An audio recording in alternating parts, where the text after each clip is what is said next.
can tell you this, that William Samoei Ruto is a very frightened man. I think they are still shell-shocked with what Gen Z did. Still shell-shocked. But I can also tell you this, that they know they cannot solve the problem. They know that uprising can and will come up again, because there's an underlying problem. Reject Finance Bill was but a trigger. But as you saw, even after it was rejected, people stayed on the streets because pain is still being felt. Serious economic pain. And this economic pain, unfortunately, this regime cannot solve. From the 7th of this month, there have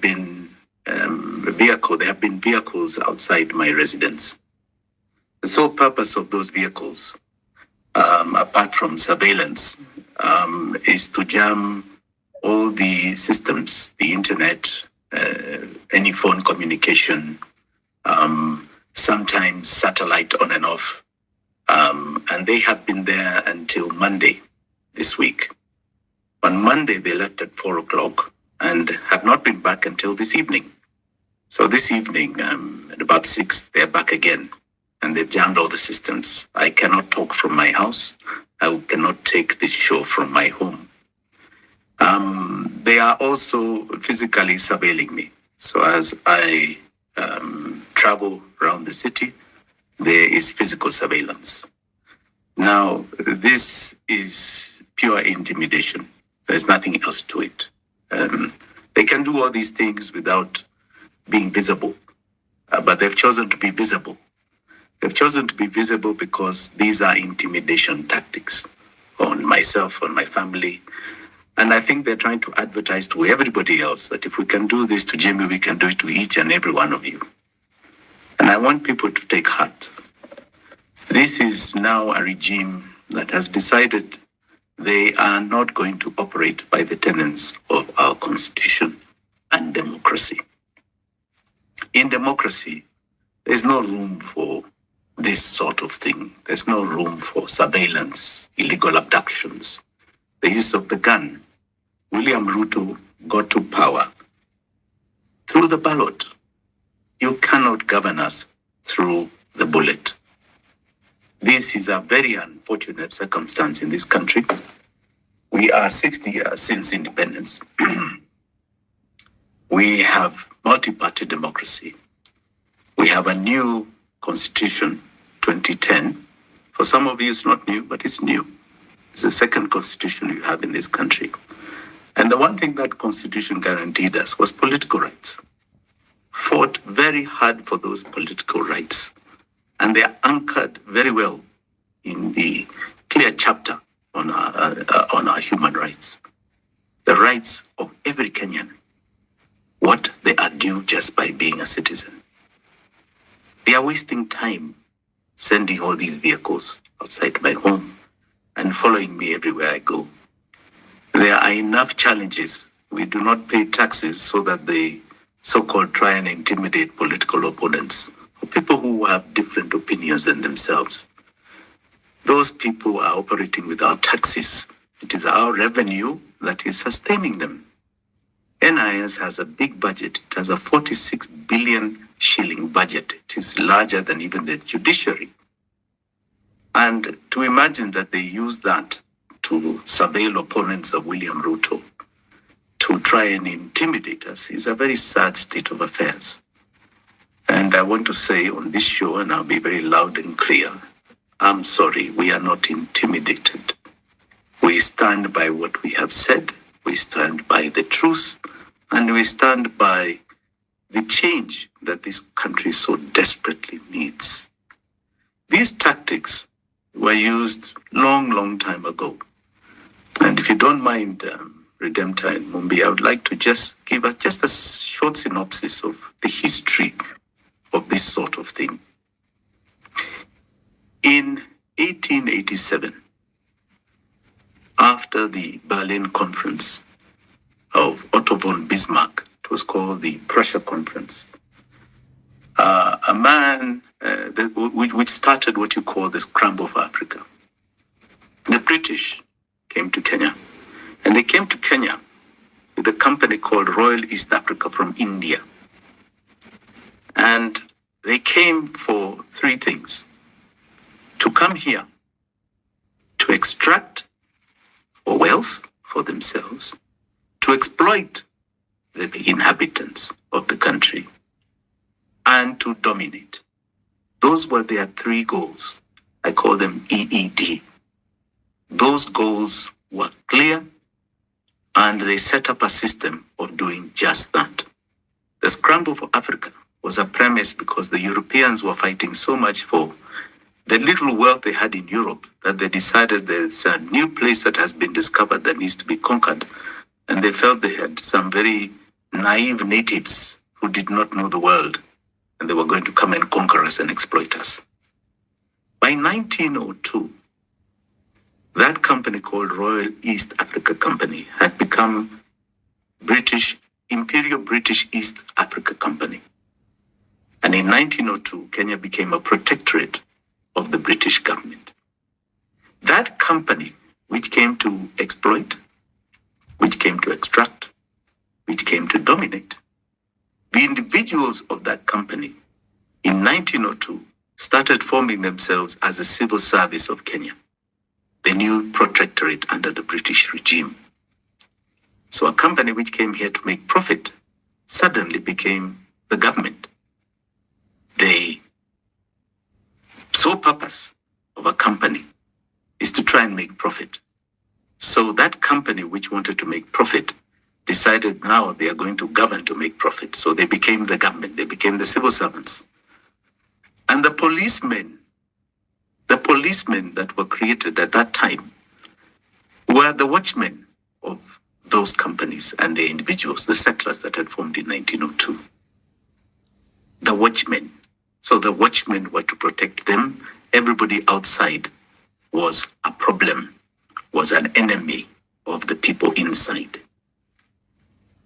That system was further embedded in 1920 when we were formally colonized by the British regime. Now, fast forward. Tell me what has changed. The civil service, the government machinery, does nothing else. It extracts from us, it exploits us, and it dominates us with their police and their security systems. We changed the white colonialist for an African colonialist that had continued the same thing. In 2010, the new constitution gave us more power to fight that dominance of extraction, exploitation, and domination of the police. But you can see, because we have been unclear about exploitation and extraction, the powers that be are still using the police, no matter what their limitations in the constitution, and the power we have as their sovereign to continually dominate us.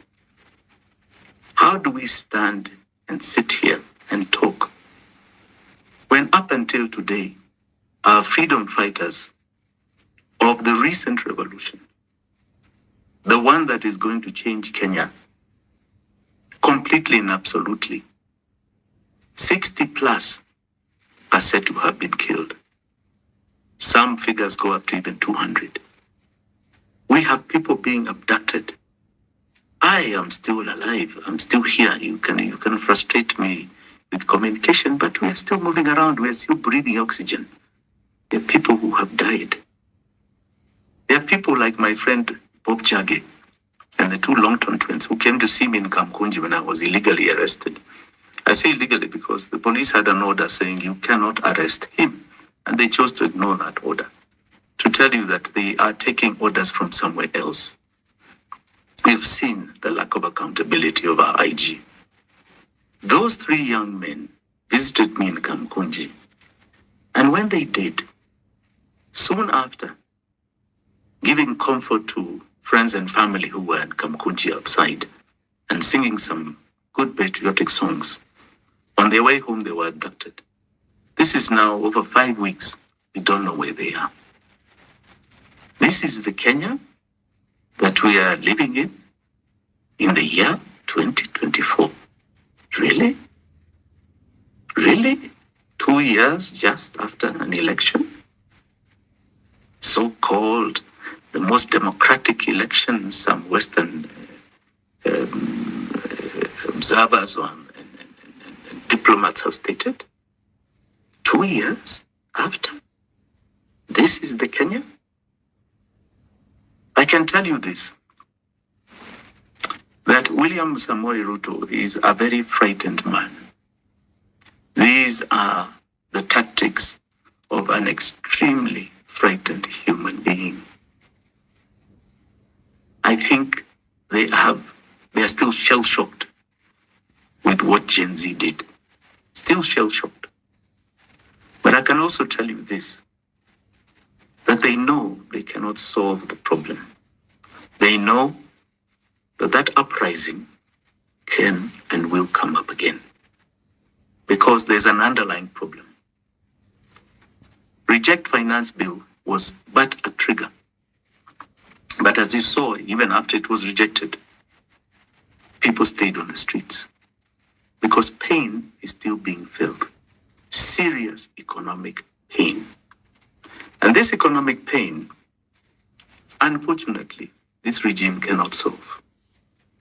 This pain was created, and I can tell you this with a certainty. It was created 12 years ago when the two of them came to power, Uhuru Muigai Kenyatta and William Samoei Ruto. I did their MOU. William Samoei Ruto took the anchor of the treasury with his minister called Rotich. That is when a regime decided they are properly going to extract from us. They are going to exploit us as their Kenyans, and they are going to dominate us. And they chose to do so economically. Today, we are slaves. We are slaves to one big monster that they created called debt. And we've been trying to talk about it for the last 2 years. No matter which way you turn, as long as we do not deal with redemptor, what you call odious debt that has nothing to do with us, we are never going to solve this problem. We can talk all the things that we want to talk, but the extraction, the exploitation, and the dominance was set into place. And William Samoei Ruto knows he cannot open that can of worms because it will come to bite him. It will eat him. It will gobble him. It will swallow him. And I want to just explain primarily how they started it, because they did so unconstitutionally. They decided that the Constitution of Kenya does not work for extraction, exploitation, and dominance. And they are going to operate outside the Constitution to embed this. And we all need to come to the same page on this, because we can all go around talking, but this is where the problem is. It is the anchor of all the issues you're seeing, whether it is strikes, whether it is no projects being done, whether it is malfeasance, whether it is a hard hand of police because they have to push back somehow with their dominance, because we are sniffing at what the problem is. They know that it will gobble them and swallow them. And they did so deliberately. They did so knowingly. They did so with a very clear vision of what they wanted to achieve. And they simply started this way. They looked at chapter 12 of our Constitution, and that is called Public Finance Management. It manages the finances of the government, of us, the people. That chapter was crafted so very well because of the malfeasance that had happened prior in the old Constitution. And that chapter is simply about controls. The law on controls. You either do it. If you don't do it, you are doing an unconstitutionality. You should be in a court of law having committed a crime. Just like anybody who knows, if you have an accountant who knows accounting, you know there are certain things you do. If you're a banker, there are certain things you do. You have controls. If you go outside of those controls, you become a criminal. So way back in 2014, the government decided they are going to become criminals. They looked at Chapter 12, and it was not working for them. It did not perpetuate their interests. So they looked at a couple of chapters, articles, and they said, we're going to change them. They started with 220. 220 clearly states what a budget is. A budget shall contain the estimates of revenue and the estimates of expenditure, both development and recurrent. Two very distinct, very distinct estimates of revenue and estimates of expenditure. That is the budget of Kenya. Number two, they looked at the consolidated fund and they said that doesn't work for them. It's Article 206. It says all revenue of government. When I say all revenue, it's tax revenue, debt revenue, that is considered revenue when we take debt, must enter the consolidated fund, apart from two things, A and B. If there is a fund created by Parliament, such as the development, such as the petroleum development levy, or B, if A and A, if an MDA, what is called Ministry, Department, or Agency of Government, makes extra money on its own, it can keep that money.